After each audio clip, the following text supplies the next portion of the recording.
ബാക്കിൽ സ്റ്റേജിലേക്ക് ഇങ്ങനെ നോക്കുമ്പോ അവിടെ സ്ക്രീനിൽ ചക്കയെ കുറിച്ചുള്ള അതുകൊണ്ടാ ചെമ്പരത്തിയെ കുറിച്ച് എന്താ എന്ത് പറയും എന്ന് ആലോചിച്ച് ഞാൻ ഇങ്ങനെ പകച്ചു നിൽക്കുകയായിരുന്നു. അപ്പോ ഹോട്ടലിൽ വെച്ചിട്ട് രവിമോഹൻ സാറിനെ കണ്ടു. അപ്പൊ അദ്ദേഹം ഉണ്ടല്ലോ, അദ്ദേഹം എന്തെങ്കിലുമൊക്കെ പറഞ്ഞോളും എന്ന് വിചാരിച്ചു നിൽക്കുമ്പോ അദ്ദേഹം വന്നിട്ട് എനിക്ക് മലയാളം தெரியாது എല്ലാവരും നീക്ക പേസല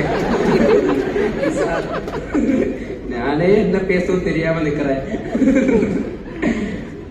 ஆனா சார் வந்து சூப்பரா பேசிட்டேன் തമിഴിലായിരുന്നാലും.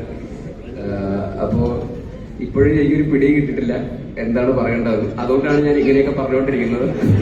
നിങ്ങൾ മനസ്സിലാക്കുക. എന്തായാലും ഒരു കാര്യത്തിൽ ഒരു എതിരഭിപ്രായവുമില്ല. ഓണം എന്ന് പറയുന്നത് നമ്മുടെ എല്ലാവരുടെയും ഒരു കമ്മ്യൂണൽ ഹാർമണിയുടെ ഏറ്റവും വലിയ പ്രതീകം തന്നെയാണ്. അതിലൊരു സംശയമില്ല. ഒരു സിനിമയിൽ ഒരു ഇന്റർവെൽ ബ്ലോക്ക് വരുന്ന പോലെയാണ് ഓണം. അതൊരു ഇടവേള, അതായത് തിരക്ക് പിടിച്ച ജീവിതം, എല്ലാവരും ജോലിയും തിരക്കും ഒക്കെ ആയിട്ട് ഇങ്ങനെ പോയിക്കൊണ്ടിരിക്കുമ്പോൾ പെട്ടെന്ന് ഒരു ബ്രേക്ക് എടുത്ത് നല്ല ഓണപ്പുടവയും ഇതുപോലെ മുണ്ട കൊടുത്ത് സാരിയെ കൊടുത്ത് ഇങ്ങനെ റോഡിൽ കൂടെ ഒക്കെ പോകുമ്പോഴൊക്കെ റീൽ എടുക്കുന്ന ആൾക്കാർ മൂക്കളോട് ഫോട്ടോ എടുക്കുന്നു. വെറുതെ റോഡിൽ കൂടെ പോകുമ്പോഴൊക്കെ ഇന്ന് പ്രത്യേകിച്ച് ഇന്ന് വർക്കിംഗ് ഡേ, അവസാനത്തെ ഓണത്തിന് മുമ്പുള്ള അവസാനത്തെ വർക്കിംഗ് ഡേ ആയതുകൊണ്ട് എല്ലാ ഓഫീസുകളിലും ഒക്കെ ഓണം സെലിബ്രേഷൻ ആണെന്ന് തോന്നുന്നു. അപ്പോൾ എല്ലാവരും ഓണപ്പുടവയും ആഘോഷങ്ങളും ഒക്കെ ആയിട്ട് ജാതി മത ഭേദമന്യേ നമ്മൾ ആഘോഷിക്കുന്ന ഒരു ഫെസ്റ്റിവൽ എന്നുള്ള രീതിയിൽ നമുക്ക് എല്ലാവർക്കും അഭിമാനിക്കാം. ഈ ഒരു ഐക്യം തന്നെയാണ് മുന്നോട്ടുള്ള യാത്രയിലൊക്കെ കേരളം എന്നുള്ള ഒരു സ്റ്റേറ്റിനെ സംബന്ധിച്ചിടത്തോളം മറ്റ് ഉള്ളവർക്കൊക്കെ അസൂയാർഹമായിട്ടുള്ള അച്ചീവ്മെന്റ്സ് നമുക്ക് നേടാൻ നമ്മളെ സഹായിച്ചിട്ടുള്ളത്. അതിവേഗം മുന്നോട്ട് പോയിക്കൊണ്ടിരിക്കുന്ന കേരളം എല്ലാ ഡിപ്പാർട്ട്മെന്റ്സിലും, എഡ്യൂക്കേഷനിലാണെങ്കിലും ഹെൽത്തിലാണെങ്കിലും ടൂറിസത്തിലാണെങ്കിലും എന്റർടൈൻമെന്റിലാണെങ്കിലും ഇപ്പോൾ സിനിമ പോലും ഇപ്പോൾ രവിമോഹൻ സാർ പറഞ്ഞതുപോലെ എല്ലാവരെയും അത്ഭുതത്തോടെ നോക്കിക്കാണുന്ന ഒരു ഇൻഡസ്ട്രി മലയാള സിനിമ. അതുപോലെ എല്ലാ ഡിപ്പാർട്ട്മെന്റ്സിലും കേരളം മുന്നോട്ട് തന്നെയാണ് പോയിക്കൊണ്ടിരിക്കുന്നത്.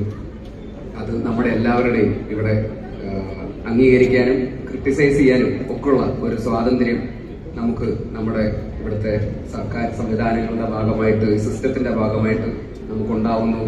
ആ ഐക്യം നമ്മൾ ഏറ്റെടുത്ത് വളരെ അഭിമാനത്തോടെ തന്നെ മുമ്പോട്ട് പോകുന്നു എന്നുള്ളത് തന്നെയാണ് കേരളത്തിന്റെ വിജയം. അപ്പോൾ ഈ ഓണം പോലുള്ള ഒത്തുചേരലുകൾ, എന്തെങ്കിലും ഒരു ഫെസ്റ്റിവലുകളോ അല്ലെങ്കിൽ ഒരു പ്രശ്നമോ ഉണ്ടാകുമ്പോൾ നമ്മൾ മലയാളികളൊക്കെ എല്ലാം മറന്നിട്ട് എല്ലാവരും ഒത്തുകൂടാറുണ്ട്. അതിന്റെ തന്നെ ഫെസ്റ്റിവൽ വേർഷനാണ് ഓണം. തീർച്ചയായിട്ടും ഇത് എന്താ പറയുക, മുന്നോട്ടും കേരളത്തിന്റെ ഒരു വളർച്ചയ്ക്കും സർക്കാരിന്റെ നല്ല ഒരു സർക്കാരിന്റെ നേതൃത്വത്തിലുള്ള ഈ വളർച്ചയ്ക്കും ഒക്കെ നമ്മളുടെ ഈ ഐക്യവും ഇതുപോലുള്ള കൂടിച്ചേരലുകളും ഒരു കമ്മ്യൂണലി നമ്മളെല്ലാവരും ഒരുമിച്ചുള്ള ഈ കൂടിച്ചേരലുകളും വലിയൊരു പ്രചോദനമാവട്ടെ. ഒരിക്കൽ കൂടി ശ്രീ പിണറായി വിജയൻ സാറിന് നന്ദി അറിയിക്കുന്നു. അദ്ദേഹം പറഞ്ഞ നല്ല വാക്കുകൾക്കും അദ്ദേഹത്തെ പോലുള്ള ഒരു ലീഡറിന്റെ ഭാഗത്തുനിന്ന് അദ്ദേഹം പറഞ്ഞ വാക്കുകൾക്ക് നന്ദി പറയുന്നു. അദ്ദേഹത്തിന്റെ നേതൃത്വത്തിൽ ഇനിയും കേരളത്തിന് ഒരുപാട് വളർച്ച അദ്ദേഹത്തിന്റെ നേതൃത്വത്തിൽ ഉണ്ടാവാൻ സാധിക്കട്ടെ, മിനിസ്റ്റേഴ്സിന്റെ ഉണ്ടാവാൻ സാധിക്കട്ടെ എന്ന് ആത്മാർത്ഥമായി ആഗ്രഹിക്കുന്നു. അതോടൊപ്പം രവിമോഹൻ സാറിനോടൊപ്പം ഒരു പേര് രവിമോഹൻ സാറിനോടൊപ്പം ഈ വേദിയിൽ പങ്കിടാൻ സാധിച്ചത് ഒരുപാട് സന്തോഷം. അദ്ദേഹത്തോടൊപ്പം ഈ അടുത്തൊരു സിനിമയിലും അഭിനയിക്കാൻ ഭാഗ്യം ലഭിച്ചു. അന്നേ അദ്ദേഹം വളരെ വെൽക്കമിംഗ് ആയിരുന്നു.